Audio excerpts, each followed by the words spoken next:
जो विगत 3-4 दिनों से हम लोग चर्चा कर रहे हैं कि सुंदरकांड का नाम बाबा ने सुंदरकांड क्यों रखा, उसके पीछे उद्देश्य क्या है, क्या बताना चाहते हैं बाबा तुलसी, किस कारण से बाबा ने नाम सुंदरकांड रखा और ये सुंदरकांड क्यों है, उसके पीछे बहुत सारे रहस्य छुपे हुए हैं। कल हम लोगों ने चर्चा किया कि भाई सबसे ज्यादा सुंदरता का प्रयोग मिथिला नगरी में आया, जनकपुर में आया। छवि गण मध्य महा छवि जैसे सियाजू सुंदर सुंदर सखियों के साथ गिरी हुई हैं, मनोहर गीत गाती रहती हैं। भगवान राम सुंदर हैं, वहाँ का वातावरण सुंदर है। लेकिन ऐसे सौंदर्यपूर्ण माहौल में सीता जी को खोज लेना ये सरल है, अनुकूल परिस्थिति में भक्ति को प्राप्त कर लेना सरल है। लेकिन प्रतिकूल परिस्थिति में, जहां लंका नगरी में पूरा का पूरा वातावरण ही प्रतिकूल है, सीत ही त्रास दिखा वहीं दर ही रूप बहुमंद, जहां राक्षसियां हैं चारों ओर, और रावण देखो इतना चालाक है कि लंका नगरी भोग की नगरी है, देहवादियों की नगरी है, लेकिन नाम उसने बड़े प्यारे प्यारे रखे। जिस अशोक वाटिका में सीता जी बैठी हैं, जहां दुख ही दुख है, उसका नाम रख दिया अशोक वाटिका। जहां दुख ही दुख है, जहां शोक ही शोक है। बड़ा चालाक था रावण, पढ़ा लिखा था, बुद्धिमान था, बड़ा विद्वान था रावण। नाम ऐसे सुंदर सुंदर उसने रखे हैं, किसी को भी ठगा जाए। अपने बेटे का नाम रख दिया अक्षय कुमार। हाँ, अब ये सभी को पता है, मरना एक दिन सभी को है, क्षय एक दिन सभी का है। लाख कोई प्रयास कर ले कि हम नहीं मरेंगे, मौत सबको आनी है, कौन इससे छूटा है, जो फना नहीं होगा ये ख्याल झूठा है। मरना तो सबको है। नाम रख दिया अक्षय कुमार। नाम रखने में रावण बड़ा बुद्धिमान था। जहां शोक ही शोक है, वहां नाम रख दिया अशोक, और जिसका क्षय हो ही जाना है उसका नाम रख दिया अक्षय। इसलिए हमारे हनुमान जी ने रावण के ऊपर मानो बड़ा व्यंग किया। अक्षय का जब नाश किया तो गदा प्रहार से नहीं, मुष्टिका प्रहार से नहीं। हनुमान जी को मारने के भी अलग अलग तरीके हैं। किसी को मुष्टिका प्रहार किया, किसी को गदा प्रहार किया, लेकिन अक्षय को जब मारना हुआ तो अशोक वाटिका का ही एक वृक्ष उखाड़ा और अक्षय के ऊपर फेंका। इसलिए तो रावण ने कहा कि तुमने अक्षय कुमार को क्यों मारा। हनुमान जी ने कहा, भाई मैंने कहा मारा, तुम्हारे ही अशोक ने अक्षय का नाश किया है। ये आज जो तुम्हें शोक मिल रहा है ना, वो तुम्हारे ही अशोक ने शोक दिया। तुम्हारे अक्षय को क्षय करने वाला ये तुम्हारा अशोक था, मैंने नहीं मारा। हनुमान जी की यही बुद्धिमत्ता है। इसलिए तो ज्ञानी नाम अग्रगण्यम, हनुमान जी ज्ञानियों में अग्रगण्य, बुद्धिमताम वरिष्ठम। तो सुंदरकांड में कई कई रहस्य छुपे हुए हैं। अब लोग इन दिनों उन्हीं रहस्यों का दर्शन करने के लिए बैठे हुए हैं।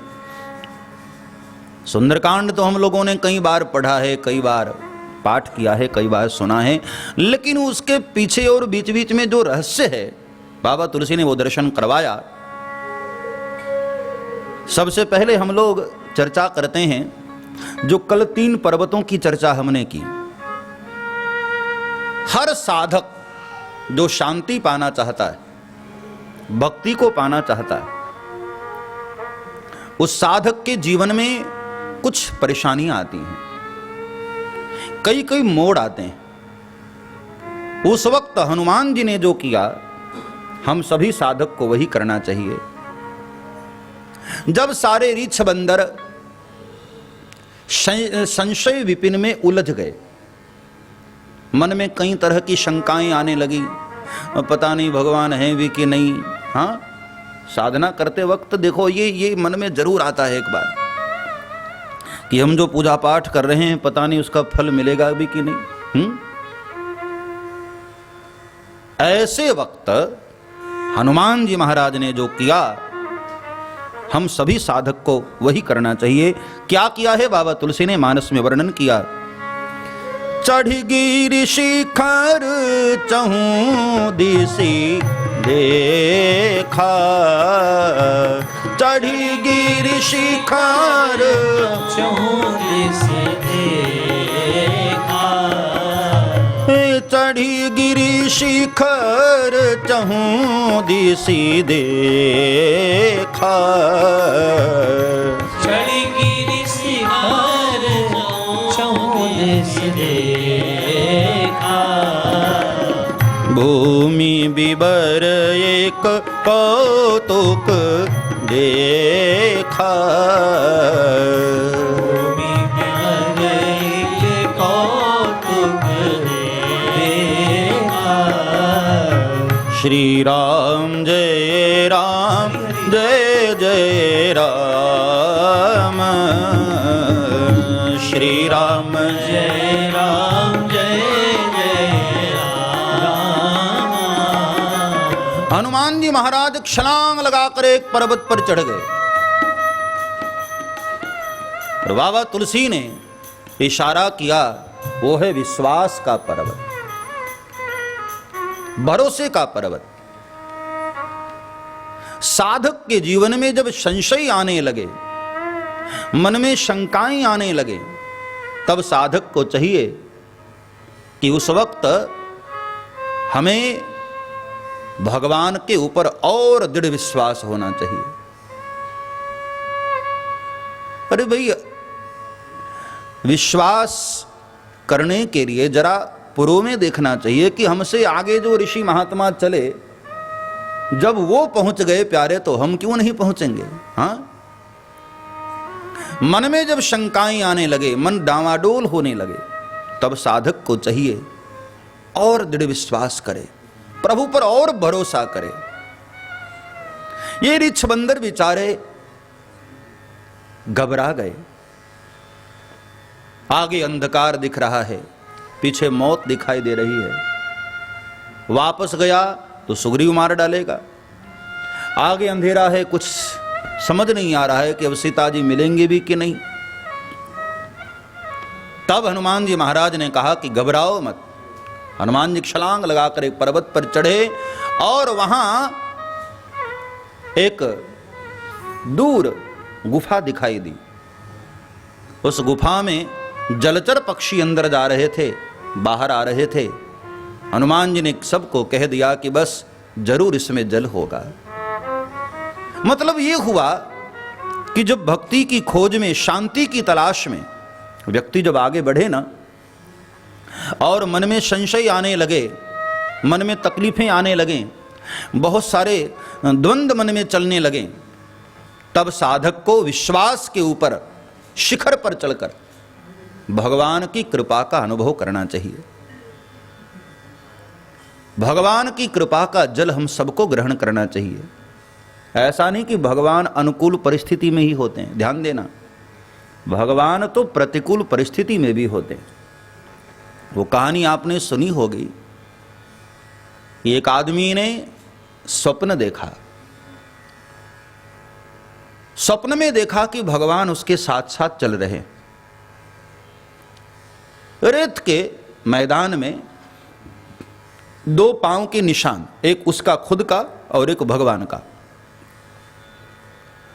तो उसने सपने में देखा कि भगवान हमारे साथ साथ चल रहे हैं, हर जगह जहां भी जा रहा है वो दो पांव के निशान, एक उसके भगवान के। लेकिन बीच बीच में देखा कि एक पांव के निशान गायब थे, केवल उसी के ही पांव के निशान थे। फिर कुछ दूर चलने के बाद देखा फिर दो आ गए, बीच बीच में गायब हो जा रहे थे एक पांव के निशान। और उसने अंदाज लगा लिया कि ये वही क्षण था हमारे जीवन का जिस क्षण में मैं बहुत दुखी था, बड़ी विषम परिस्थिति हमारी जिंदगी में आ गई। तो उसने सपने में भगवान को शिकायत किया कि वाह प्रभु, देख लिया मैंने तुम्हारी प्रभुता। विपत्ति काल में दुनिया तो साथ छोड़ ही देती है, तुम भी साथ छोड़ देते हो मालिक। जब जब भी मैं दुखी हुआ, मेरे एक ही पांव के निशान दिखाई दे रहे थे, आपके पांव के निशान गायब। इसका मतलब हुआ कि आपने विपत्ति काल में आपने भी मुझे छोड़ दिया। तो भगवान ने सपने में मुस्कुराते हुए कहा, रे पगले, तुझे क्या लगता है वो पांव के निशान जो हैं वो तेरे हैं? वो तेरे नहीं। तू तो इतना टूट चुका था, तुझ में चलने का सामर्थ्य ही न था। उस वक्त मैंने तुझे गोद में लेकर मैं आगे बढ़ रहा था और मेरे पांव के निशान है वो तेरे पांव के निशान नहीं। इंसान ये सोचता है कि विपत्ति काल में वो खुद आगे, नहीं, परमात्मा तुम्हारे ऊपर और कृपा बरसाते हैं। अरे हम में कहां सामर्थ्य प्यारे कि हम दुख झेल पाए। मालिक न हो तो हमारा कहां सामर्थ्य। हाँ, भगवान का साया हर वक्त हमारे साथ है, हमारे ऊपर है।